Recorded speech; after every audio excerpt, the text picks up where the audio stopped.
जिंदगी में कभी न कभी तो सफर करते वक्त थोड़ा बहुत तो आपने भी डर महसूस किया होगा। आज की हमारी कहानी भी मोटरवे के एक ऐसे रास्ते की है जहां उस रात M2 पर जो चीज हमारी गाड़ी के साथ टकराई थी उसका चेहरा मैंने सिर्फ 1 सेकंड के लिए देखा था, और मैं आज भी दुआ करता हूं कि वैसा कभी ना हो।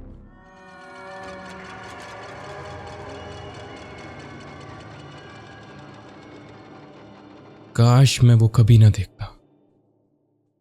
मैं फाखिर और आप देख रहे हैं रात के 3 बजे। चलिए शुरू करते हैं अपनी आज की कहानी। रात के तकरीबन 1 बज रहे थे। दिसंबर की सर्दी अपने अरूज पर थी और इस्लामाबाद से थोड़ा पहले सॉल्ट रेंज के इलाके में धुंध इतनी घनी थी कि गाड़ी की हेडलाइट्स भी बस सफेद दीवार जैसी फॉग को हटाने की कोशिश कर रही थी। मेरा नाम राहील है और जो वाकया मैं बताने जा रहा हूं वो आज भी मुझे मोटरवे पर सफर करते हुए डरा देता है। मैं, मेरी बीवी मिनाल और मेरी 4 महीने की बेटी इशाक फैसलाबाद से रावलपिंडी वापस आ रहे थे। शादी में गए थे और देर हो गई थी। मिनाल ने कहा भी था रात यहीं गुजार लेते हैं, मगर मुझे अगले दिन ऑफिस पहुंचना था। कभी कभी आदमी जल्दी में वो फैसले कर लेता है जो उसकी पूरी जिंदगी का पीछा नहीं छोड़ते। मोटरवे का वो हिस्सा अजीब तौर पर खाली था। ना कोई गाड़ी, ना कोई ट्रक, ना कोई हॉर्न, सिर्फ हवा की वो सीटियां बजाती हुई आवाज जो दिलो दिमाग में वैसे ही डर पैदा कर रही थी। मिनाल पिछली सीट पर इशाल को गोद में लिए आधी सो रही थी, आधी जाग रही थी, और मैं स्टीयरिंग पकड़े बस रोड पर फोकस कर रहा था कि अचानक क्या तुमने देखा? मिनाल की आवाज इतनी तेज थी कि मेरा हाथ स्टीयरिंग पर फिसल गया। मिनाल, क्या हुआ? उसने सीधा विंडशील्ड की तरफ इशारा किया। रोड के साइड पर कोई औरत खड़ी थी। सफेद कपड़ों में उसने बच्चा उठाया हुआ था। मैंने फौरन गाड़ी के शीशे में देखा। कुछ नहीं था, सिर्फ धुंध। मैं हंसने की कोशिश करते हुए बोला, तुम्हें वहम हुआ होगा, लेकिन सच ये था मेरा अपना दिल भी अजीब तरह से बेचैन हो चुका था, क्योंकि उस जगह का नाम मैं पहले भी सुन चुका था। चक्री और बलकसर के दरमियान मोटरवे का एक स्ट्रेच जिसके बारे में ट्रक ड्राइवर अजीब बातें करते थे। कहते थे कि कुछ लोगों को रात में रोड की साइड पर एक औरत नजर आई थी, कभी बच्चे के साथ, कभी बिना चेहरे के, और जो उसके पास गाड़ी रोकते वो कभी नॉर्मल नहीं रहता। मैंने खुद कभी यकीन नहीं किया था उस वक्त तक।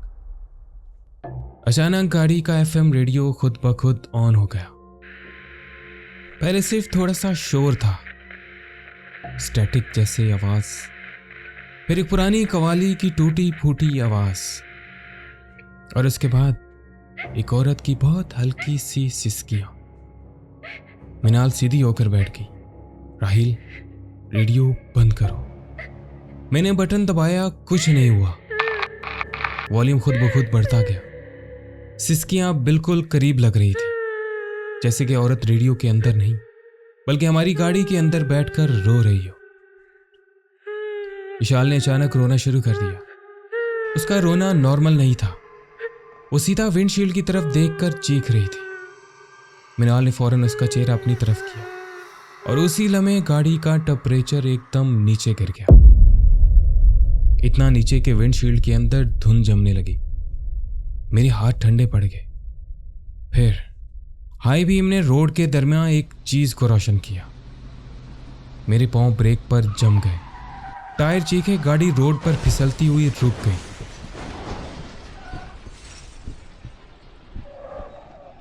हमारे बिल्कुल सामने एक औरत खड़ी थी।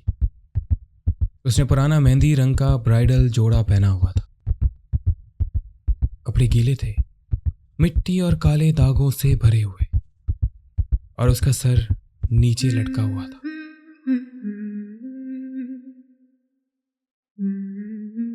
बिल्कुल गैर फितरी एंगल पर। मिनाल की चीख निकल गई। अस्तगफिरुल्लाह। वो औरत बिल्कुल हिली नहीं, सिर्फ खड़ी थी। फिर धीरे धीरे उसने अपना सर उठाया और उस वक्त जो मैंने देखा, मेरा खून जम गया।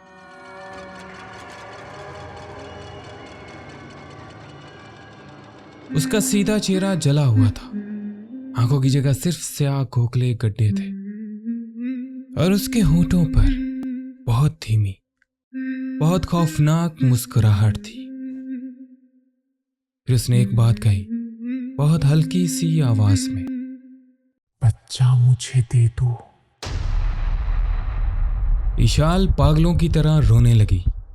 मिनाल ने उसे अपने सीने से चिपका लिया। गाड़ी भगाओ रहेल, भगाओ। मैंने फौरन रिवर्स गियर लगाई। गाड़ी झटके से पीछे गई, लेकिन जैसे ही मैंने उसे साइड मिरर में देखा, वो औरत अब रोड पर नहीं थी। वो गाड़ी के बिल्कुल पीछे खड़ी थी और उसका चेहरा रियर विंडशील्ड से लगा हुआ था। उसके काले जले हुए हाथ शीशे पर पड़ रहे थे। मिनाल जोर जोर से आयतुल कुर्सी पढ़ने लगी। मेरे हाथ कांप रहे थे। मैंने एक्सीलरेटर दबा दिया। गाड़ी फिर से मोटरवे पर दौड़ने लगी, लेकिन अजीब बात यह थी, स्पीडोमीटर 120 दिखा रहा था, मगर रोड पर गाड़ी की स्पीड 40 से ज्यादा महसूस नहीं हो रही थी, जैसे कोई चीज हमारी गाड़ी को पीछे खींच रही है। फिर एफएम रेडियो दोबारा ऑन हुआ। इस बार सिर्फ एक लाइन रिपीट हो रही थी, उसने भी बच्चा छुपाया था। उसने भी बच्चा छुपाया था।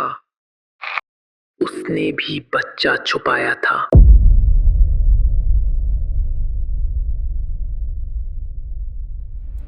मिनाल रोते हुए आयतुल कुर्सी पढ़ती रही और फिर अचानक सब खामोश हो गया।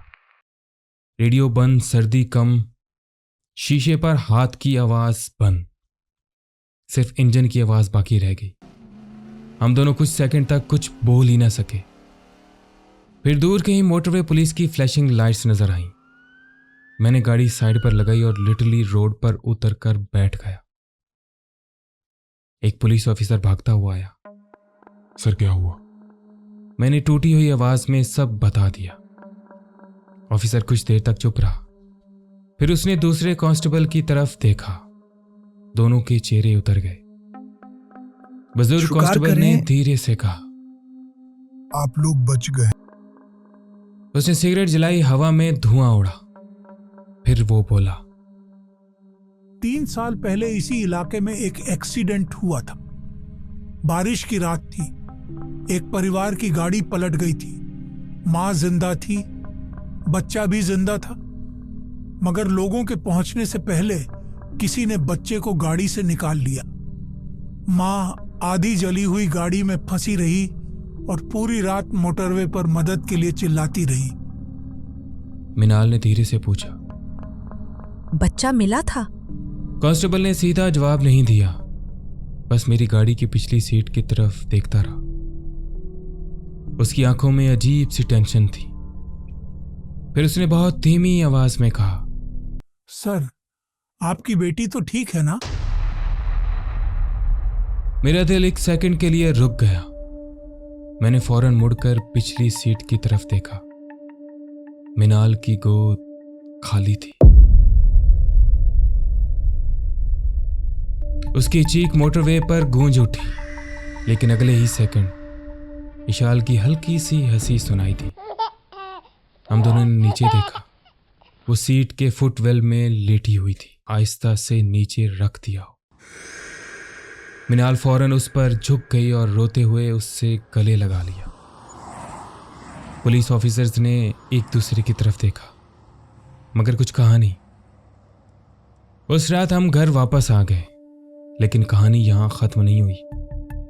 2 दिन बाद मैं गाड़ी क्लीन कर रहा था।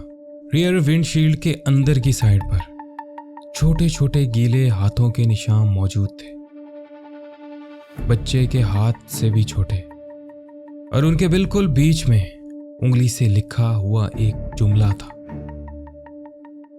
इस बार तुम बच गए।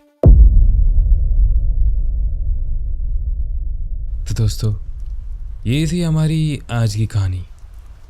उम्मीद है आप सबको पसंद आई होगी, और हमेशा की तरह जैसे मैं कहता हूँ कि अगर थोड़ी सी भी पसंद आई हो तो लाइक ज़रूर करिएगा, शेयर करिएगा, सब्सक्राइब करना मत भूलिएगा, ताकि आप आने वाली कोई भी और एपिसोड या कोई भी ऐसी कहानी मिस ना कर पाएँ। मैं मिलूँगा आपको फिर से एक नई कहानी के साथ रात के 3 बजे। अपना और अपने प्यारों का ख्याल रखिएगा। Take care.